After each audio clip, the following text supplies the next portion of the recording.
Mesdames et messieurs, m'entendez? Je n'ai pas l'impression. Ah oui, c'est mieux là, c'est ouvert maintenant. Mesdames et messieurs, bonjour. Je suis heureux de vous retrouver ce jour pour vous rendre compte du Conseil des ministres, le 25e Conseil des ministres au titre de l'année 2020, mais aussi le deuxième Conseil des ministres au titre de la Troisième République. C'était bon de le relever. Mesdames et messieurs, à présent le communiqué.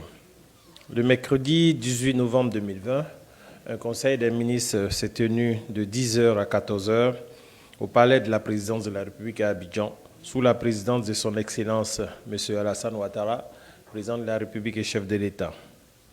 L'ordre du jour de cette réunion comportait des mesures générales comprenant des projets de décret, des mesures individuelles, des communications et quelques points de divers. Au chapitre des mesures générales, projet de décret, au titre du ministère de l'Emploi et de la Protection sociale, en liaison avec les ministères concernés, le Conseil a adopté un décret modifiant le décret du 25 janvier 2017 fixant les modalités d'accès aux prestations de soins de santé de la couverture maladie universelle. Le décret sus-indiqué prévoit un délai de carence obligatoire de 3 mois pour les personnes de nationalité ivoirienne et de 6 mois pour les personnes de nationalité étrangère avant l'ouverture du droit aux prestations de soins de la CMU.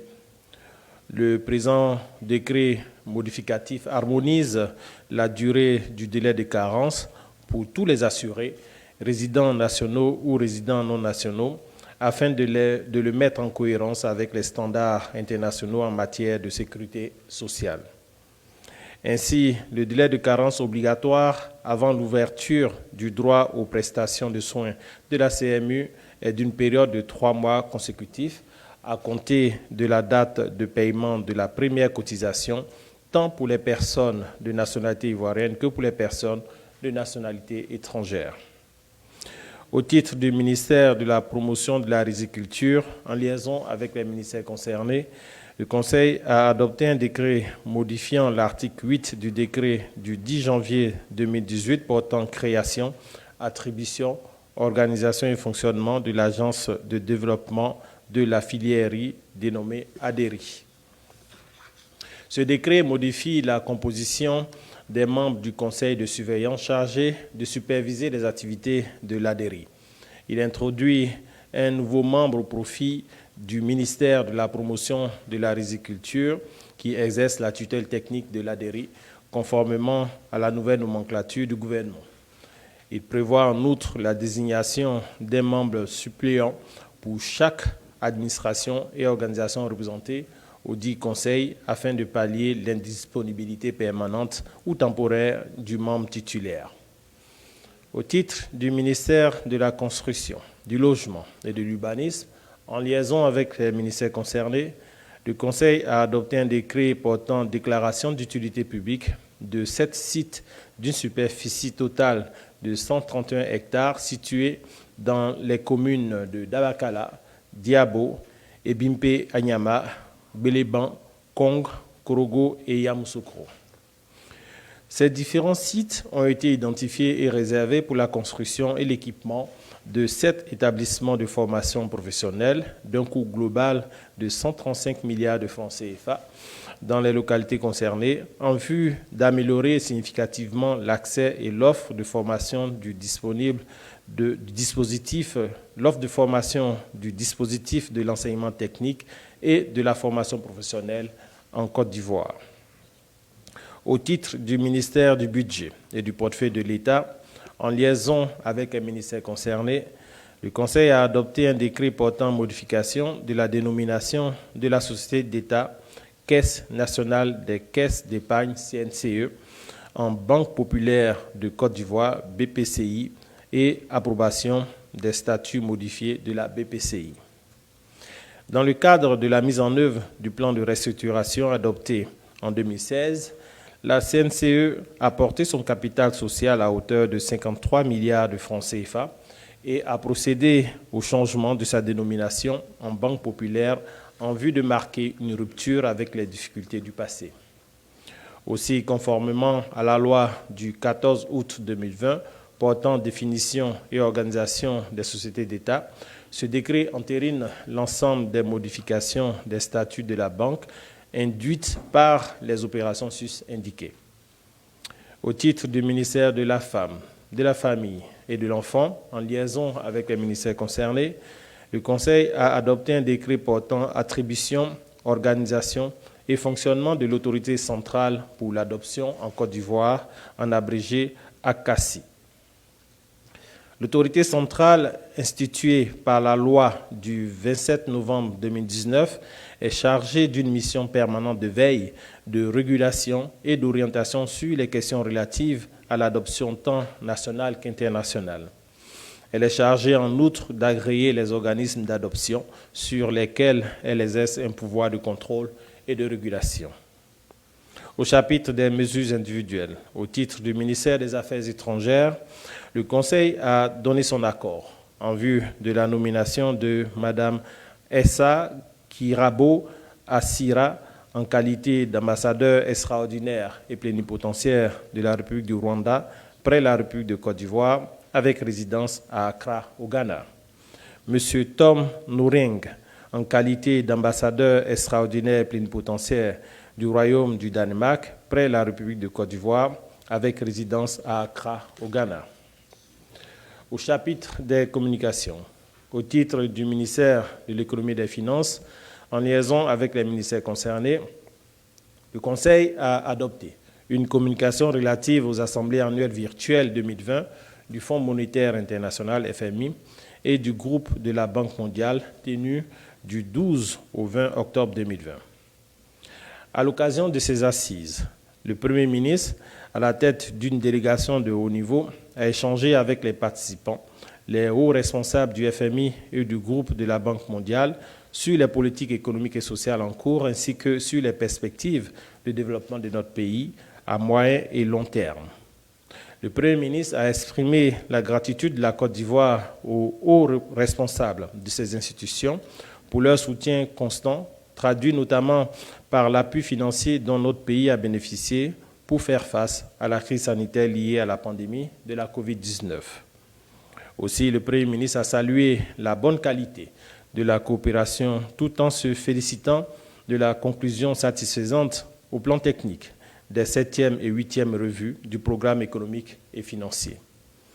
À l'issue des travaux, le Premier ministre a souligné la nécessité pour l'ensemble de ces institutions d'accompagner la Côte d'Ivoire dans la mobilisation du financement au titre du PND 2021-2025 qui consacre la vision 2030 du gouvernement sur la transformation des matières premières et la promotion du secteur privé. Le Premier ministre a insisté en outre sur la nécessité de prévenir les risques liés au terrorisme par la mise en œuvre de projets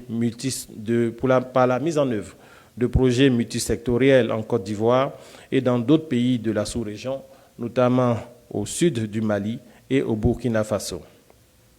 Les hauts responsables du Fonds monétaire international et du groupe de la Banque mondiale ont unanimement salué les progrès enregistrés par la Côte d'Ivoire au cours des 8 dernières années et ont renouvelé leur engagement à accompagner le gouvernement dans la mise en œuvre de sa politique de développement économique et social pour la nation. Au titre du ministère de l'Économie et des Finances, en liaison avec les ministères concernés, le Conseil a adopté une communication relative à une mission du FMI relative à la 7e et à la 8e revue du programme économique et financier tenue du 15 septembre au 4 octobre 2020 par visioconférence. Couplé en raison de la 7e revue qui n'a pu avoir lieu en mars 2020 tel que prévu du fait des contraintes liées à la pandémie de la COVID-19, ces deux dernières missions du FMI ont relevé une performance satisfaisante du programme à fin décembre 2019. Elles établissent que le cadre macroéconomique est demeuré solide en dépit de l'impact négatif de la pandémie sur plusieurs secteurs économiques. La réponse rapide et adéquate du gouvernement et la solidité des fondamentaux de l'économie ont permis une croissance plus résiliente qu'ailleurs. Aussi, les perspectives macroéconomiques à moyen terme demeurent favorables. La croissance économique devrait atteindre 1,8% en 2020 et rebondir à 6,5% en 2021, malgré un environnement international toujours marqué par la COVID-19.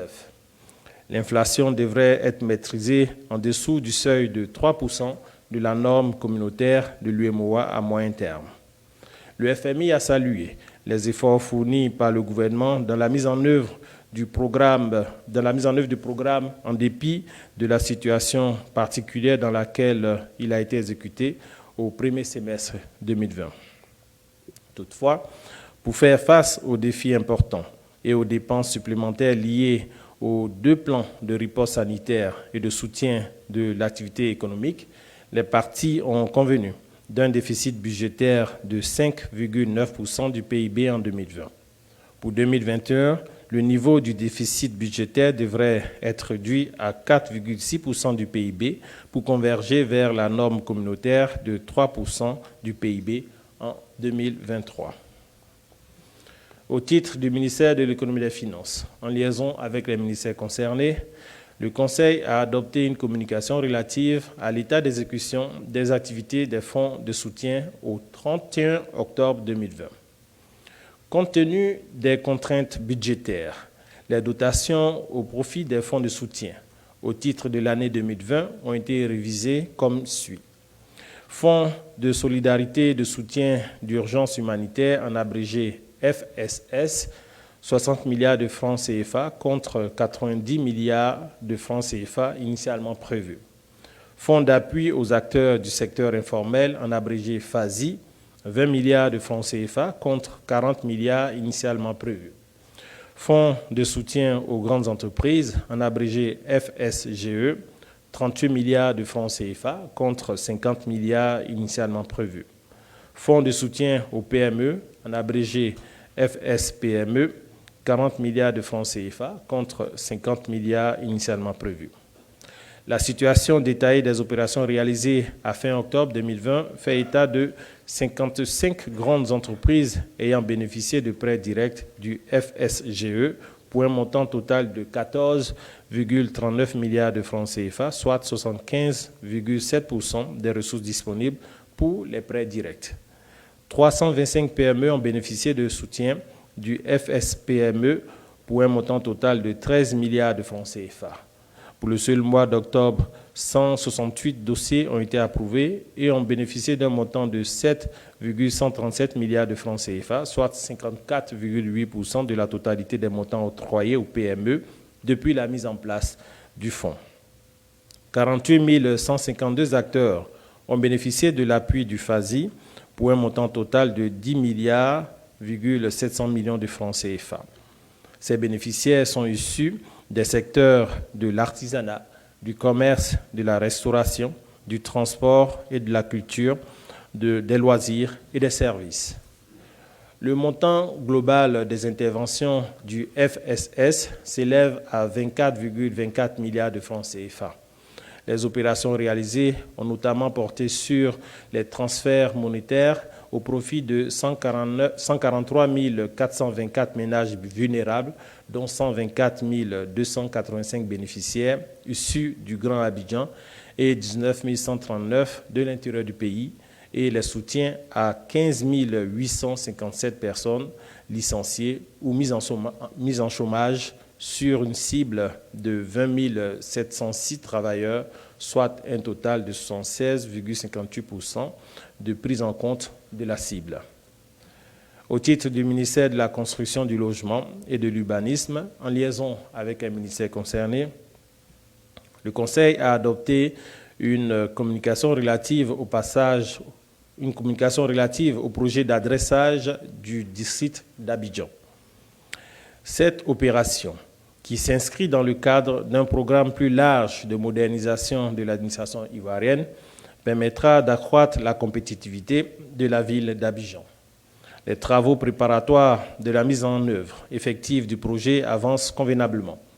Relativement à la question cruciale de la dénomination des voies, Une commission spéciale a été mise en place pour l'élaboration des répertoires des toponymes par commune.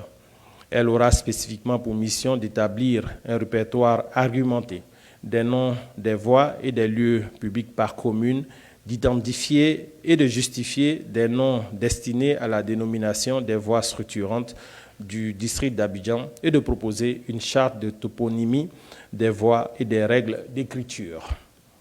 De même, les choix techniques de l'opération ont été opérés. La centrale d'adressage a été mise en place au sein du BNET et le processus de recrutement de l'opérateur technique est en voie d'achèvement.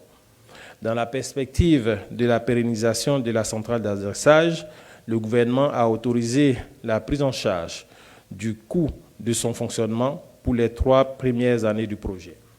Aussi, le Conseil a instruit le ministre chargé de l'urbanisme et l'ensemble des ministres concernés à l'effet de prendre les mesures appropriées pour l'aboutissement du projet dans les meilleurs délais. Au titre du ministère de l'Environnement et du Développement durable, en liaison avec les ministères concernés, le Conseil a adopté une communication relative à l'accréditation du Fonds interprofessionnel pour la recherche et le conseil agricole, en abrégé FIRCA, comme une entité nationale de mise en œuvre du Fonds pour l'adaptation, en abrégé FA. Créé en 2001, le Fonds pour l'adaptation, issu du protocole de Kyoto, finance des projets et des programmes concrets d'adaptation aux effets néfastes du changement climatique dans les pays en développement particulièrement vulnérables. Conformément aux principes du Fonds, le gouvernement a fait un appel à manifestation d'intérêt en vue de la désignation d'une entité nationale pour l'exécution des modalités d'accès direct au fonds ou la mise en œuvre des projets financés par le fonds à travers son accréditation. Suite à cette procédure, le FIRCA a reçu l'accréditation du conseil d'administration du Fonds pour l'adaptation en qualité d'entité nationale de mise en œuvre du FA pour la Côte d'Ivoire. Ainsi, le FIRCA devient la première structure nationale à être accréditée à un guichet climatique de la Convention cadre des Nations Unies sur les changements climatiques. Cette accréditation permettra au FIRCA, pendant une durée de 5 ans, de soumettre des projets d'adaptation financés par le Fonds pour l'adaptation et les mettre en œuvre. Mesdames et messieurs, nous terminons ainsi avec le compte-rendu du Conseil de ce jour. Nous nous rendons disponibles pour répondre à vos différentes questions sur ce compte-rendu et puis peut-être dans un second temps sur des questions diverses. Merci.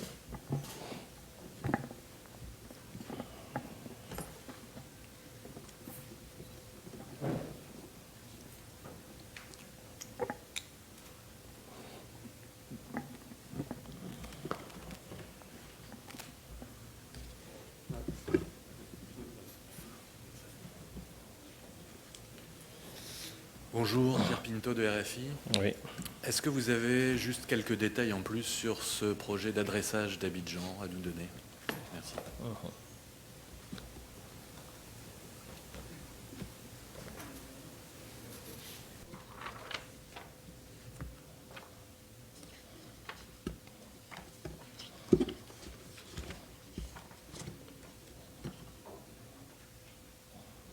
Oui, merci beaucoup, M. Pinto. Juste à titre de rappel, il faut relever que c'était déjà en avril, le 11 avril 2018, que le Conseil des ministres avait validé les conclusions d'une étude de faisabilité portant sur les choix techniques de l'opération, en l'occurrence les zones à adresser, le système d'identification des voies, les modalités de dénomination, le guide, les modalités de panneautage, etc., ainsi que le montage opérationnel, de même que l'estimation des coûts d'opération de ce projet. Donc pour nous, il était urgent enfin que ce projet arrive à maturité avec le concours des partenaires techniques et financiers. Il faut juste relever qu'au bénéfice de cette étude, il avait été identifié que le district d'Abidjan compte environ 11 700 voies et plus de 36 000 carrefours. Et tous ces différents voies et carrefours ou monuments qui se trouvent sur le parcours feront l'objet d'un adressage et l'opération devrait démarrer dans le courant du mois de janvier. Et certainement, dans les 6 premiers mois, à partir du 6e mois, c'est-à-dire dès le second semestre de l'année 2021, nous pourrons commencer à avoir, bien sûr, nos rues porter les marques de cet adressage. Et certainement, sur la période des 3 années, nous aurons terminé l'adressage de tout le district d'Abidjan. Merci beaucoup. Donc, c'est un projet dont le financement est en train d'être stabilisé, mais pour les besoins du démarrage sur les 3 prochaines années, ce financement a été acquis et avec la contribution de l'État de Côte d'Ivoire et bien sûr la contribution des partenaires techniques et financiers.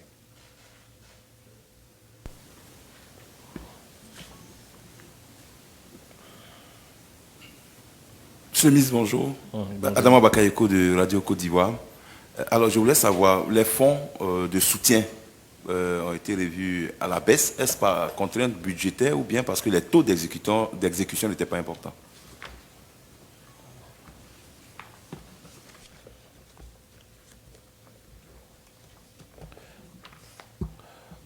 J'aimerais juste vous rassurer relativement à tous ces différents fonds.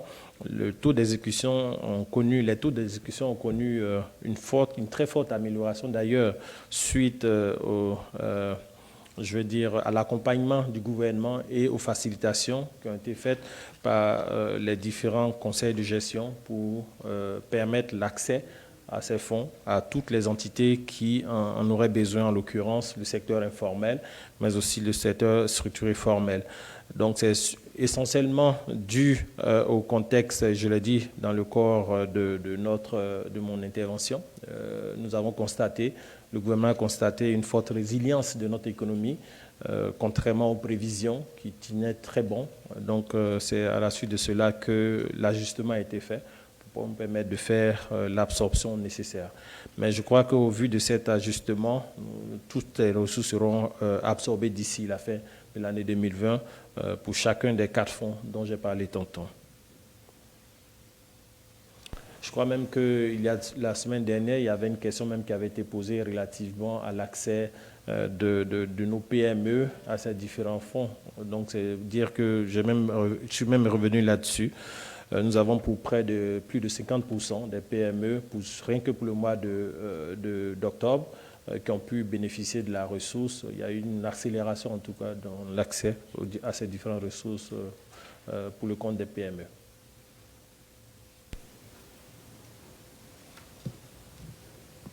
D'autres questions sur le Conseil? Des questions diverses?